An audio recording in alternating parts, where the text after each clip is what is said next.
Good morning. It's August 13th, and this is your daily brief in science. Here's everything you need to know.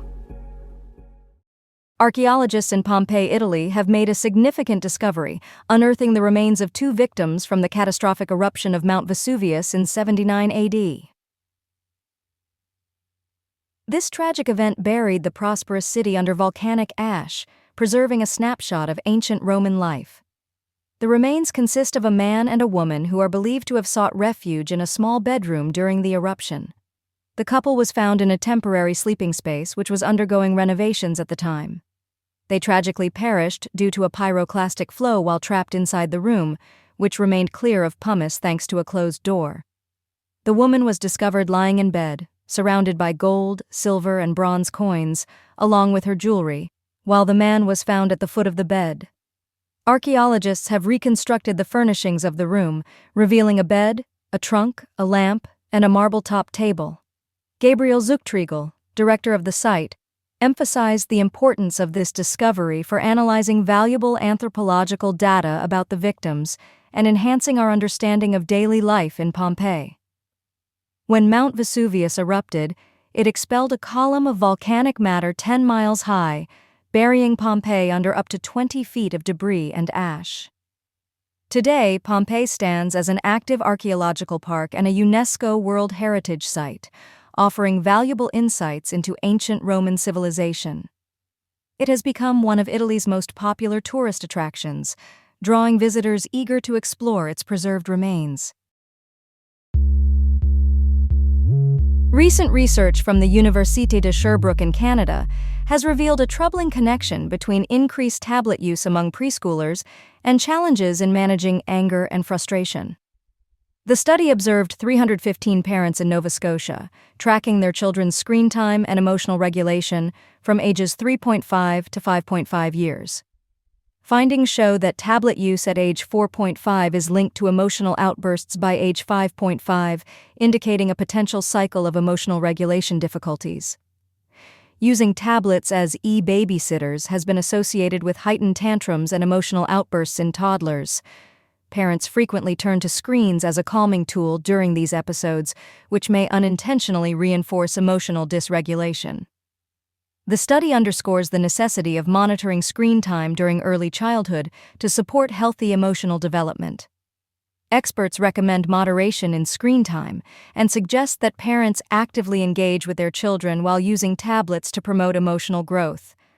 Although the precise reasons behind the negative effects of mobile device use on emotional development are not fully understood, it may hinder learning opportunities from parental modeling and emotional coaching.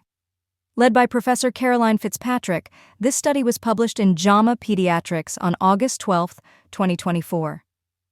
It adds to the growing body of evidence concerning the adverse effects of technology on child development. During the study, children's tablet use increased from an average of 6.5 hours per week to about 7 hours, highlighting the rising prevalence of these devices in their daily lives. Researchers at Florida Atlantic University are making strides in understanding dopamine signaling by utilizing the transparent worm Caenorhabditis elegans. This organism shares genetic similarities with humans, allowing for more efficient research compared to traditional rodent models. Dopamine is a crucial neurotransmitter that influences attention, pleasure, reward, and movement coordination. Disruptions in dopamine signaling are linked to a variety of brain disorders, including substance use disorder, ADHD, autism, bipolar disorder, schizophrenia, and Parkinson's disease. The Million Mutation Project, or MMP, has provided researchers access to a collection of 2007 C. elegans strains, each with chemically induced gene mutations. This resource enables rapid identification of mutant genes related to dopamine signaling. In their recent study, the team screened over 23,000 mutations and identified 10 strains that exhibited dopamine-dependent swimming-induced paralysis, or SWIP behavior. They confirmed that excess dopamine signaling was the cause of this behavior by testing 300 MMP lines. The research revealed that the loss of the BBS-1 gene in C. elegans results in excessive dopamine signaling, inhibiting movement-controlling neurons. This suggests the gene's role in maintaining proper dopamine levels. Further investigations uncovered mutations associated with Bardet-Biedl syndrome, a rare genetic disorder that affects multiple proteins in a complex known as the BB sum. The BB sum is critical for transporting proteins and lipids within cells and plays a role in dopamine neuron signaling in C. elegans. Led by Dr. Randy D. Blakely, the research highlights that C. elegans allows for faster genetic analysis due to the evolutionary conservation of dopamine regulation proteins. Initial findings included novel mutations in the DAT-1 gene, which is responsible for dopamine reuptake in worms, confirming the effectiveness of their screening approach. The MMP library contains over 800,000 unique genetic changes, facilitating the study of gene disruption's effects on physiology and behavior. Researchers at Florida State University are making strides in the fight against pediatric brain cancer by enhancing natural killer immune cells. Their focus is on malignant rhabdoid tumors, which can manifest as atypical teratoid rhabdoid tumors, accounting for 20% of all central nervous system tumors in children under the age of 3. This urgent research is driven by the alarming statistics surrounding aggressive brain cancers like glioblastoma, which has a median survival rate of only 18 to 21 months and a 5-year survival rate of just 6.9%.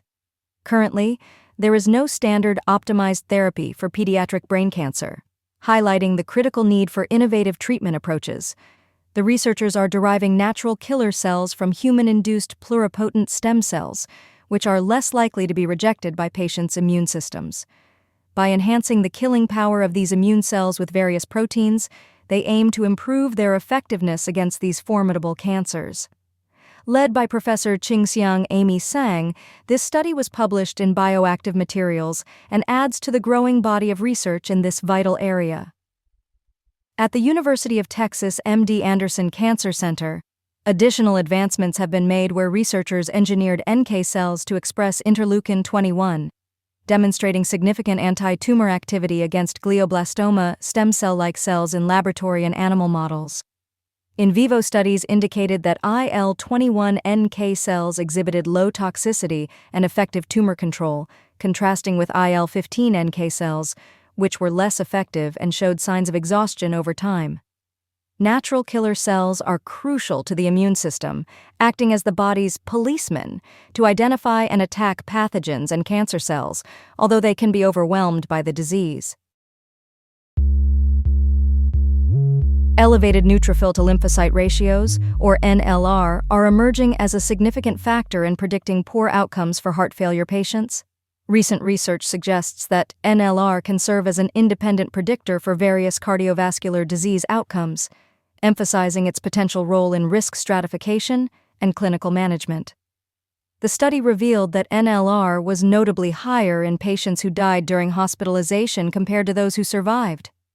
This finding establishes NLR as an independent predictor of in-hospital mortality, specifically for patients with atrial fibrillation, the most common cardiac arrhythmia, which has seen a rise in prevalence over the last 2 decades.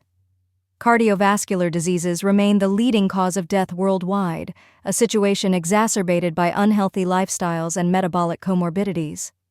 Complications such as postoperative atrial fibrillation and acute kidney injury are significant concerns following cardiac surgery, with incidences reported as high as 40%. The study also underscored the roles of oxidative stress and inflammation in the development of these postoperative complications. Researchers assessed plasma nitrite and serum interleukin-6 levels among cardiac surgical patients to understand their predictive capabilities for complications. Incorporating plasma nitrite levels into predictive models for postoperative atrial fibrillation improved the model's accuracy, raising the area under the curve from 0.77 to 0.81. Additionally, a history of diabetes was linked to an increased risk of acute kidney injury, with preoperative interleukin-6 levels enhancing prediction models for this condition.